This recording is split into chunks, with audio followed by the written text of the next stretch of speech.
So if you've been paying attention to the comments on my videos recently, I have mentioned that a couple of my bikes were stolen. I left my garage door open overnight a couple weekends ago and woke up in the morning and my Felt F95 road bike and my Yeti SB66 carbon both were gone.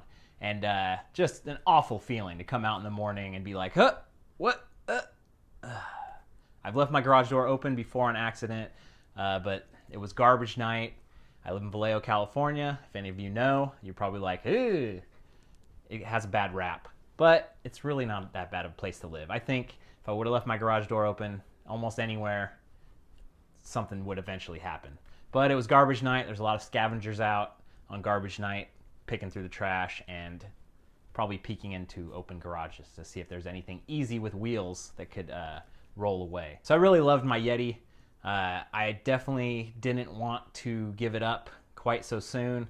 I wanted to ride at least another year on it probably, even though I've been demoing all these other bikes and loving all these other bikes. I really, I wanted to hang that thing up on my wall as a tribute of the 3,000 plus miles that I've ridden on it, and just a bummer that I'm not going to be able to do that now. So maybe I'll get a poster or something like that. It was just a really hot night, so I'll open up my garage door sometimes to let the air cool through the house.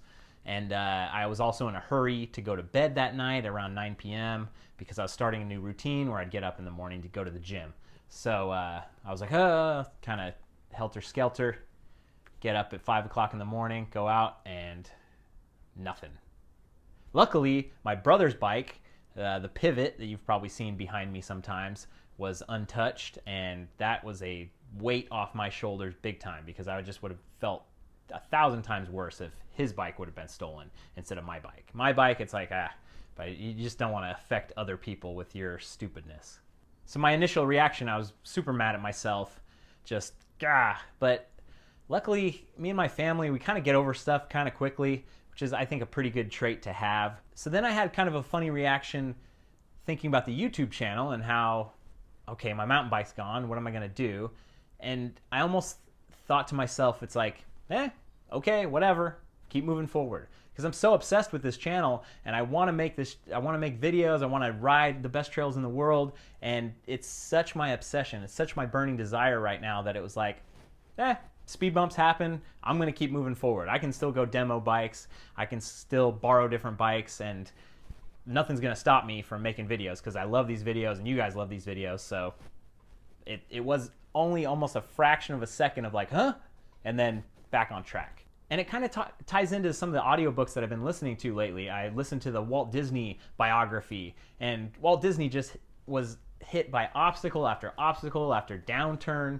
And you think, oh, he's this rich, crazy, successful guy, but man, just to become an animator, he had to overcome all these hurdles. To get Snow White made, he had to overcome all these different hurdles. To build Disneyland, he had to overcome all these hurdles. And he kept reaching for goals and striving and just going farther and farther than he was ever comfortable with. So I'm not building Disneyland on this channel or anything, but it's like the real journey doesn't begin with something until you get kicked in the balls and then you get back up. So got kicked in the balls, I'm getting back up.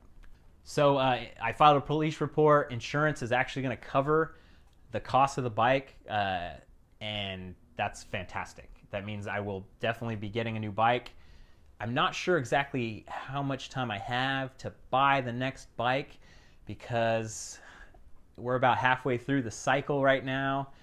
There's going to be new different bikes coming out. Santa Cruz bikes are already 6 months old. What the heck are they going to come out with next? It's like this crazy waiting game of like, I really love that Bronson. I know it's all I talk about, but I love all kinds of bikes, and I love to ride a bunch of new bikes too and get the feel for those. So I've kind of put myself in this position of wanting to ride everything and falling in love with almost everything. But once I do decide on a bike, you guys will be the first to know. And of course, I'll be riding the hell out of it once I get it. So in the meantime, this is my dad's Stump Jumper, 29-inch Specialized. It's aluminum. It's a little heavy. It's still got some reflectors on it that I need to eject off the bike. But it's a nice bike. I actually raced this bike a couple years ago in Squaw Valley on the XC course, and I think I got second in that race, like one of my best finishes ever, and the bike performed awesomely. It's got a dropper post, which is great. My old bike didn't have dropper post. So this weekend, I'm gonna take this thing on a couple big rides, see how it performs, and just get back to having fun, shooting videos, and taking you guys along for the ride. Thanks for watching, you guys. I'll see you out on the trail.